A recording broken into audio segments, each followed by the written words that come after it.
그러니까 좀 서울에서 데이트하기 좋으면서 데이트하기 좋은 미술관을 좀 추천해 주시면 좋겠고, 그리고 또 미술관에 가서 내가 좀 아는 척 좀 할 수 있는 원포인트 레슨을 좀 말해주시면 감사하겠습니다.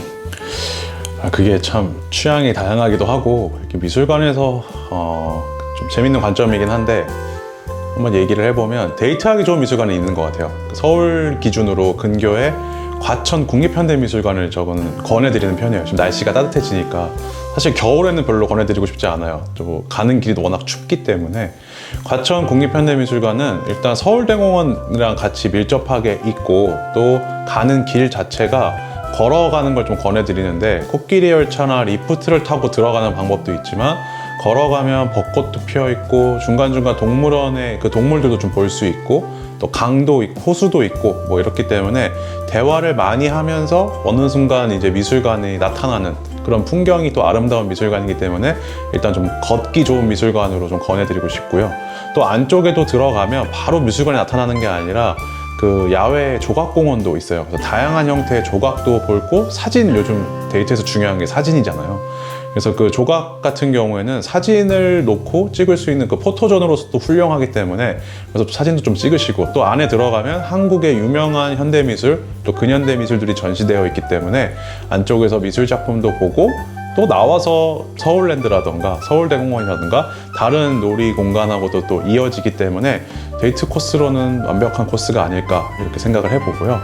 또 하나 권해드리고 싶은 미술관은 리움 미술관이요. 삼성이 운영하고 있는 리움 미술관인데, 리움은 워낙 컬렉션 자체가 훌륭합니다. 그리고 일단 비싼 작품, 그러니까 해외에 어디 보면 뭐 뉴욕이라던가 유럽에 가야 볼 수 있는 컬렉션들이 리움에는 다 있어요. 그래서 리움 미술관에서 또 훌륭한 컬렉션도 볼 수 있고, 또 그쪽 위치가 이태원 근처이기 때문에 뭐 식당이라던가 뭐 술을 마신다거나 미술관에 나와서 연계할 수 있는, 데이트와 연계할 수 있는 코스들이 많이 있기 때문에 뭐 그쪽으로 뭐 식사도 하실 겸 차도 마실 겸 작품도 보실 겸 가는 것들, 그래서 저는 그렇게 대표적으로 여러 군데가 있지만 두 군데를 권해드리고 싶고요.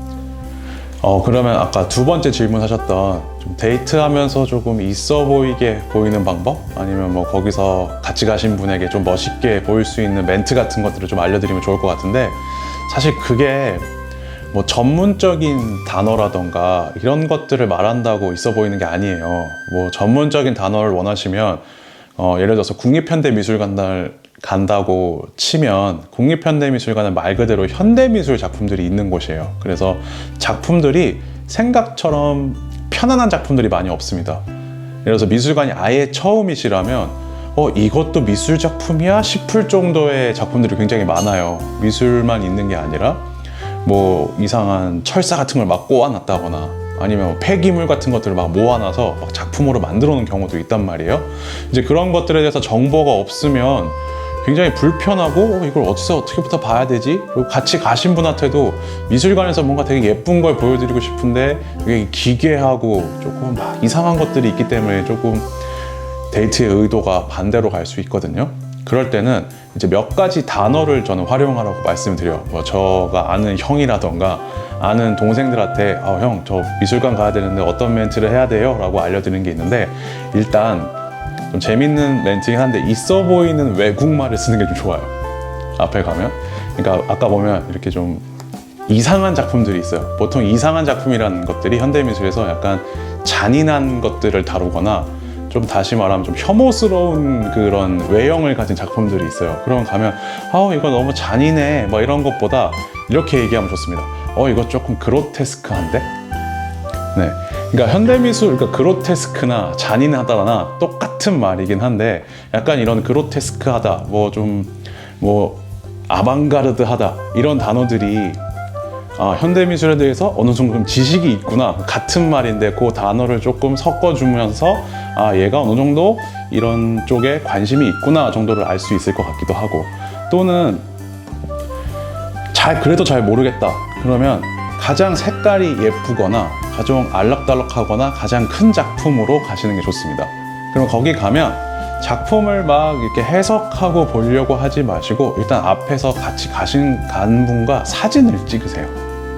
사진이 굉장히 잘 나와요. 작품이 말 그대로 감상을 하는 포인트에서는 어떤 분석의 대상이 되지만 그렇지 않아도 사진, 작품을 배경으로 같이 뭐 셀카를 찍는다던가 같이 가신 분의 포즈를 취해서 사진을 찍어주면 그것도 미술관에서 굉장히 좋은 추억이 되기 때문에, 그리고 나중에 내가 찍힌 작품이 뭐였는지 검색을 하시면 돼요. 대부분 미술관에 전시되는 것들은 작품 정보가 인터넷에 많이 나와 있기 때문에 우리가 찍었던 작품이 어떤 작품이래 하고 나중에 카페에서 미술관에 나와서, 미술관에서는 잘 모르겠지만 미술관에 나와서 커피 한 잔 마시면서 이 작가가 이런 작가래, 이런 의도를 가지고 있대, 아주 잠깐의 검색만으로도 알 수 있는 것들이고, 또는 그게 조금 더 어렵다 하시면 뭐 시간마다 운영하는 도슨트 프로그램을 따라가시는 방법도 있고, 또 권하는 건 요즘은 오디오 가이드가 많아요.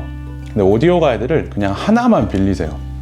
오디오 가이드를 하나만 빌려서 뭐 이어폰을 나눠 꽂고 같이 이렇게, 그런 요즘 커플들이 많아요. 오디오 가이드가 보통은 요즘은 핸드폰 어플로도 나오고 기계로도 주는데, 핸드폰 어플로도 나오면 보통 자기 블루투스 그 이어폰이나 이어폰을 나눠 끼고 이렇게 듣게 되면 굉장히 밀접한 거리에서 같이 듣게 돼요. 그러니까 어깨를 찰싹 붙이고 작품을 이렇게 같이 소리를 듣게 되거든요. 그래서 블루투스는 떨어져 있을 수 있잖아요. 그렇죠. 그리고 선 이어폰을 가져가세요. 그럼. 근데 제가 미술관에서 일하면서 그 그림이 굉장히 예뻐 보이더라고요. 그러니까 그 오디오 가이드를 이렇게 같이 하면서 자연스럽게 볼도 기대고 뭐 이렇게 해서 그게 약간 조금 거리를 가깝게 할 수 있는 좀 실제적인 방법이 되지 않을까 싶으네요. 컷. 굿.